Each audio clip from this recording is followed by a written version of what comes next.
बिस्मिल्लाहिर्रहमानिर्रहीम। अस्सलाम वालेकुम नाज़रीन, मैं हूं फ़याज़ राजा और आप देख रहे हैं आपका अपना यूट्यूब चैनल। दोस्तों, वफाकी हुकूमत इस्लामाबाद से रात के इंतहाई अहम तरीन और बहुत बड़ी डेवलपमेंट। इमरान खान बेमुकाबला माफिया, हैंडलर्स और सहूलतकार। हकीकी आज़ादी की जंग अपने आखिरी, हतमी और फाइनल राउंड में दाखिल हो चुकी है। इस्लामाबाद के बाखबर हलकों का ये दावा है कि अगर इस्टेब्लिशमेंट अगले 72 घंटों में आसाब की जंग में पाकिस्तान की अदलिया को अपने साथ खड़ा होने पर मजबूर न कर सकी तो पाकिस्तान सिविलियन बालादस्ती का ख्वाब पाकिस्तान में आपको इमरान खान की सूरत, इमरान खान की जद्दोजहद की सूरत आपको पूरा होता हुआ नज़र आएगा।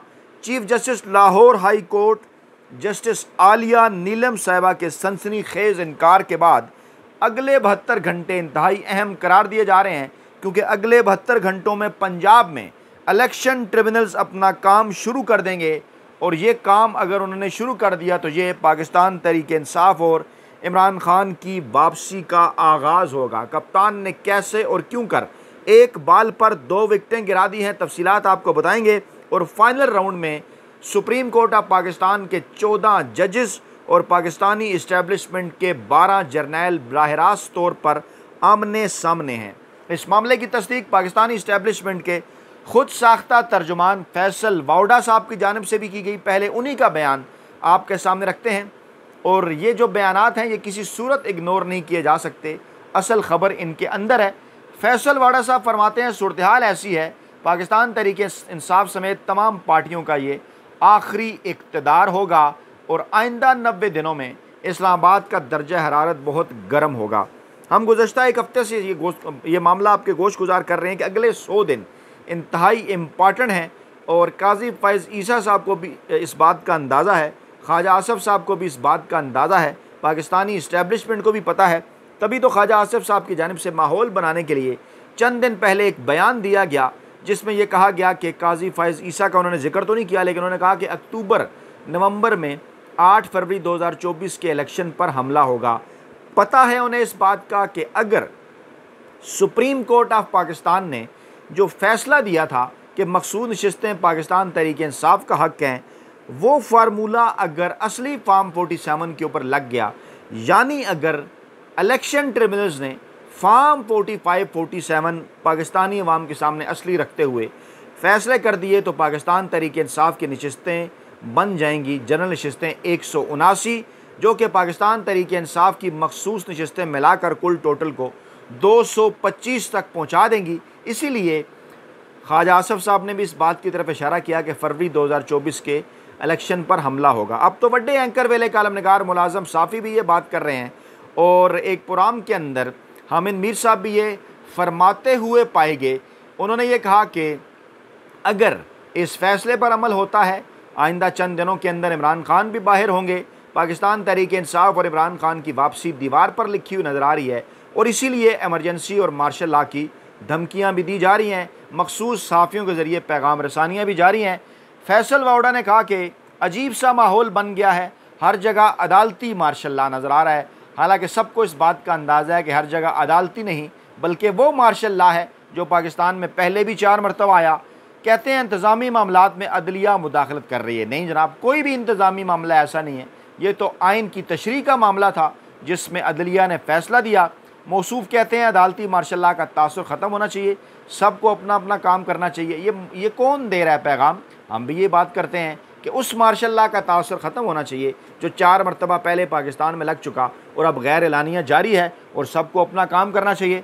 मौसूफ़ कहते हैं मखसूस नशिस्तों के मामले के ऊपर वजाहत आनी चाहिए, और फिर कहते हैं अदालती फ़ैसले पर अमल दरामद होता नज़र नहीं आ रहा, और फिर कहते हैं हुकूमत मज़ीद कन्फ्यूजन पैदा कर रही है।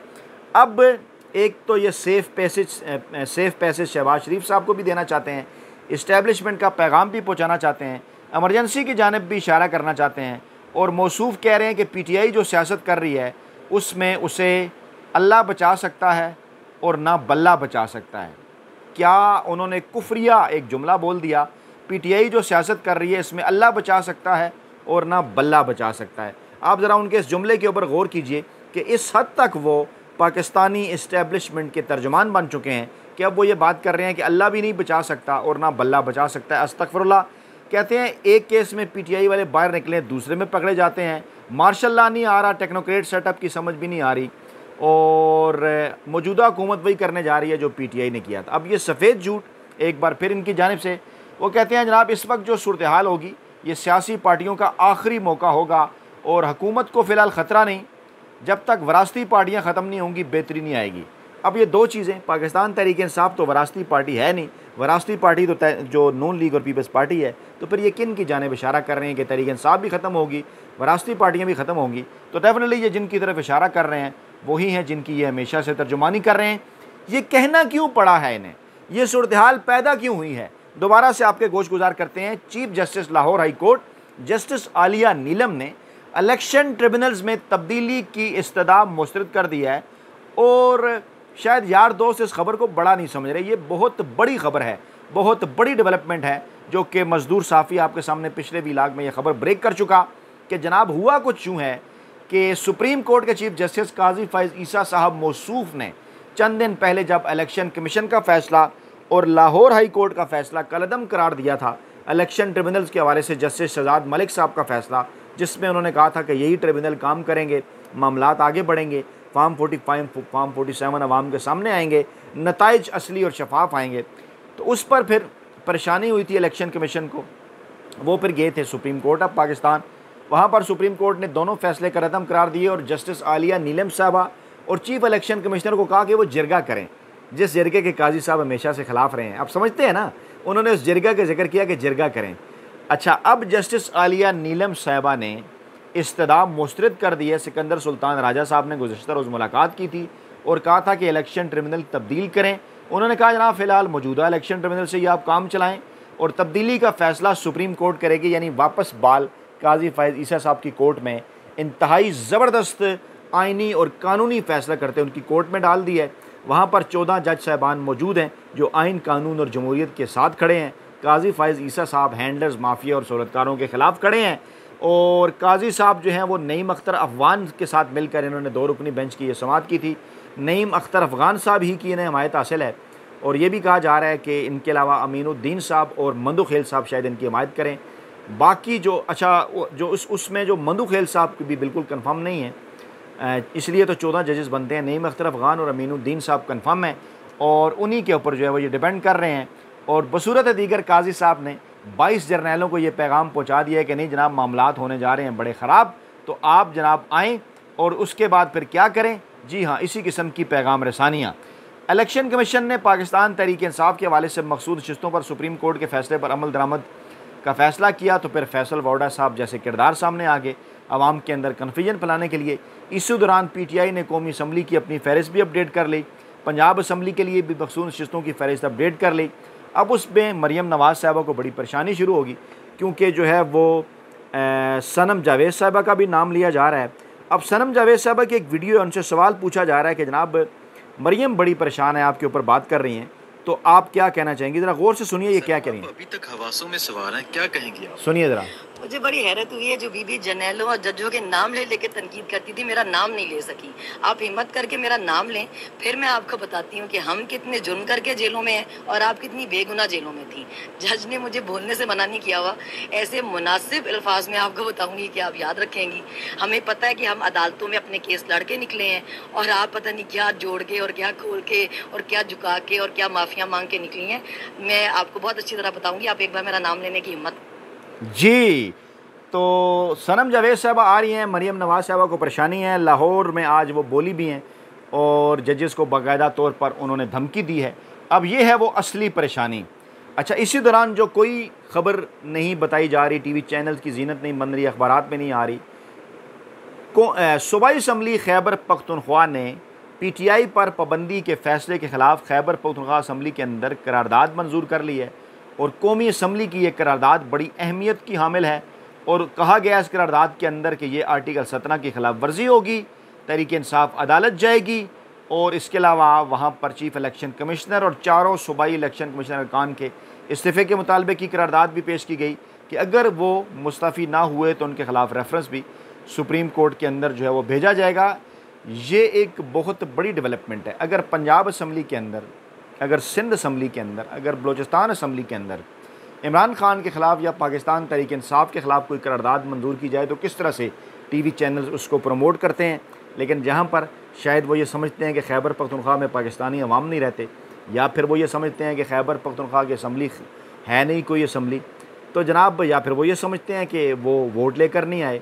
तीनों चीज़ें ऐसी नहीं हैं, असम्बली भी है, अवाम भी हैं, वोट भी लेकर आए हैं। तो फिर आखिरकार क्या वजह है? वजह है इमरान खान का बुग्स, वजह है पाकिस्तान तहरीक इंसाफ के लिए बुग्स, इमरान खान के लिए बुग्स कि जनाब ऐसी कोई भी खबर टीवी चैनल और अखबारात की जीनत नहीं बननी चाहिए। ये एक बड़ी डेवलपमेंट है, और जब इस किस्म की करारदाद किसी सूबे की सूबाई असम्बली से आ जाए तो यकीनन इसे एक अहम तरीन और बड़ी खबर समझा जाना चाहिए। दूसरी जानिब एक और बड़ी डेवलपमेंट के नतीजे में जमीयत उलमा इस्लाम, मौलाना फजल रहमान साहब और पाकिस्तान तहरीक इंसाफ के दरमियान कमेटियों की सतह पर बाज़ाब्ता मुज़ाकरात का इत्तफ़ाक़ हो गया है। असद कैसर साहब ने मौलाना फजल रहमान साहब से मुलाकात की है। सियासी सूरत-ए-हाल, मुआशी, आइनी, पार्लिमानी अमूर पर बातचीत हुई है। अब्दुल गफूर हैदरी भी थे मुलाकात में। आमादा हो गई हैं दोनों सियासी जमातें, कमेटियों की सतह पर होंगे बाज़ाब्ता मुज़ाकरात, और जल्द जो है वो इसमें कौन कौन से रहनुमा शामिल होंगे उसके ऊपर दोनों जमातें ये तय कर रही हैं, फाइनलाइज़ करेंगी। और यहाँ से इस बात का अंदाज़ा हो रहा है कि जो इमरान खान ने कहा था ना कि जनाब नून लीग, पीपल्स पार्टी और MKM के अलावा आप किसी से भी बात कर रहे हैं, वो यहाँ पर इमरान खान की बात दुरुस्त होती हुई नज़र आ रही है कि मौलाना फजल रहमान कम से कम इस मामले को, अगरचे पाकिस्तान तहरीक इंसाफ को अब भी एहतियात बरतने की ज़रूरत है, क्योंकि मौलाना फजल रहमान साहब पहले भी जो है वो एक बयान दे चुके थे मखसूस नशिस्तों के हवाले से, लेकिन बहरहाल उसके बाद फिर उन्होंने कहा कि वो सुप्रीम कोर्ट के फ़ैसले को जुज़वी तौर पर तस्लीम करते हैं, उसके ख़िलाफ़ नहीं जाएंगे, खैर सगाली पैगाम भेजते हैं। और अब उसके बाद ये जो नई डेवलपमेंट है ये बता रही है, और फवाद चौधरी साहब ने भी इस जानिब इशारा किया, कई और लोग भी ये बात करते हैं कि मौलाना फजल रहमान और पाकिस्तान तहरीक इंसाफ अगर एक पेज पर आ जाएँ इस हुकूमत के ख़िलाफ़ तो शायद इनके लिए मुश्किल हो जाए। लेकिन इस वक्त सूरत हाल ये है कि ये भी दावा किया जा रहा है कुछ हलकों की जानिब से कि मौलाना फजल रहमान साहब को इसलिए पाकिस्तान तहरीक इंसाफ के साथ लगाया गया ताकि वो बयानिया पाकिस्तान तहरीक इंसाफ को उनसे छीन सकें, क्योंकि इस वक्त जो सूरत हाल है पाकिस्तान तहरीक इंसाफ अकेले ही इस खुद साख्ता सा ये जो निज़ाम है ना गैर जमहूरी, इसको तलपट करने की सलाहियत रखती है। और वो कहते हैं ना कि हक़ और सच की फ़तह हुआ करती है। और अगर जैसा कि मैंने आपको कहा कि अगले 72 घंटों के अंदर ट्रिब्यूनल्स की जानिब से फ़ैसले आना शुरू हो गए तो फिर इनकी दास्तान भी ना होगी दास्तानों में। और इसको रोकने के लिए, इससे बचने के लिए और आवाम तक मालूमात ना पहुँचाने के लिए क्या किया जा रहा है? सोशल मीडिया के मुतल्लिक़ कहा जा रहा है जी कि रियासती इदारों के ख़िलाफ़ प्रोपेगेंडा हो रहा है। अब देखते हैं, कभी व्हाट्सएप स्लो हो जाता है, कभी फेसबुक नहीं चलता, ट्विटर तो खैर बंद है, इंस्टाग्राम के ऊपर भी यही सूरत हाल है, कभी यूट्यूब स्लो हो जाता है। मकसद क्या है कि आवाम तक हक़ाइक़ ना पहुँच सकें, क्योंकि बड़े एंकर वाले कारम नगार, मुलाज़म, साफ़ी और ये जो नाम नहाद रवायती मीडिया है ये तो हक़ाइक़ नहीं पहुँचाता, वही चीज़ें पहुँचाते हैं जिसकी पीछे से इन्हें इजाज़त होती है। तो अब ये किया गया है कि next generation firewall real time data की मॉनिटरिंग करेगी और जनाब चीज़ों को रोक सकेगी। फायरवॉल मकसद क्या है कि आवाम तक हक़ाइक़ ना पहुँचे, लेकिन वो जो कहते हैं ना कि आवाम कोई ना कोई रास्ता ढूंढ लिया करते हैं, तो इंशाअल्लाह ताला मज़दूर साफ़ी भी कोई ना कोई रास्ता जो है वो ढूंढ लेंगे, आप तक जो मालूमात है वो पहुँचाते रहेंगे। बन्नू के अंदर जनाब हालात ख़राब हैं। वज़ीर आला KPK ने रिपोर्ट भी तलब कर ली है, सूरत हाल का नोटिस लिया है, पूछा जा रहा है, सवाल किया जा रहा है कि पुरअमन मुजाहिरीन के ऊपर आखिरकार क्यों कर फायरिंग की गई, किसके कहने के ऊपर की गई, क्या मकसद थे? वहाँ पर तो कोई सियासी मुजाहरा नहीं था, तमाम तर सियासी जमातें अमन के लिए वहाँ पर इकट्ठी थी, चाहे पाकिस्तान तहरीक इंसाफ हों या दीगर सियासी जमातें हों, जमात इस्लामी हों, JUIF हो, सब ने के हाथों में पाकिस्तान के झंडे थे या फिर सफ़ेद झंडे थे, किसी सियासी जमात का तो झंडा था ही नहीं। फिर कौन है जो सूरत हाल ख़राब करना चाहता है और इस सूरत हाल की ख़राब करने की आड़ में उस हुकूमत को डिस्टेबलाइज़ करना चाहता है और उसके बाद फिर खैबर पख्तूनख्वा के अंदर ना ख़त्म होने वाली जंग शुरू करना चाहता है? इसके ऊपर मुराद सईद साहब का बयान बड़ा इम्पॉर्टेंट है। एक बार फिर उन्होंने उसी जानिब इशारा किया जो काफ़ी अरसे से वो बात कर रहे हैं कि हम तो ये बात कर रहे हैं कि वो कौन है जो ये तमाम तर मामलात से फ़ायदा उठाने की कोशिश कर रहा है। अच्छा, पीपल्स पार्टी बैलेंस क्रिएट करने की कोशिश करती है, मुनाफिकाना किस्म का। अब सेनेटर ताज हैदर का बयान आ गया कि हम वफाकी हुकूमत से मायूस हो चुके हैं। हालांकि दूसरी जानिब जरदारी साहब जो हैं वो बड़ी हमायत शमायत कर रहे हैं, कह रहे हैं जनाब अगर पाबंदी लगी तो आइन और कानून के तहत फ़ैसला जो है वो हम करेंगे। अच्छा, फिर जनाब क्या किया गया? कोशिश ये की जा रही है कि ज़्यादा से ज़्यादा कन्फ्यूजन जो है वो आवाम के अंदर फैलाई जाए और इस कन्फ्यूजन की आड़ में कोई ऐसा स्टेप उठा लिया जाए, कोई ऐसा इकदाम उठा लिया जाए कि पाकिस्तान तहरीक इंसाफ और इमरान खान का रास्ता रोका जा सके। लेकिन अब ऐसा मुमकिन नज़र नहीं आ रहा। अब तो लोग भी ये पूछ रहे हैं, बड़े सीनियर साफ़ी हैं डान न्यूज़ के ज़ाहिद हुसैन साहब, उन्होंने भी आज सवाल किया अपने आर्टिकल के अंदर, डान के अंदर, कि क्या पाबंदी से PTI की मकबूलियत कम हो जाएगी? हरगिज़ नहीं। बेबसी की हालत में उठाया गया ये इक़दाम है, बड़े मसाइल खड़े कर सकता है। मुल्क की मकबूल तरीन सियासी जमात पर पाबंदी लगाने का हुकूमती फ़ैसला इंतहाई अहमकाना और ख़ुद उसके लिए भी तवाकुन साबित हो सकता है। और ये किसी खुदकुशी से कम नहीं है, और ख़ुदकुशी अब करना चाहती है ये हुकूमत, लेकिन पाकिस्तानी अवाम और इमरान खान अब इसे खुदकुशी भी नहीं करने देंगे, बल्कि वो कहते हैं ना कि अपना जो मैंडेट है, अवामी मैंडेट, वो उनसे छीनेंगे, गिरबान से पकड़ कर जो है इनसे अपना मैंडेट वापस हासिल करेंगे, लेकिन आइनी और कानूनी तरीके से। अपना बहुत ख्याल रखिएगा, दुआ में याद रखिएगा। नई वीडियो के साथ जल्द हाजिर होंगे। अल्लाह ने के बाद।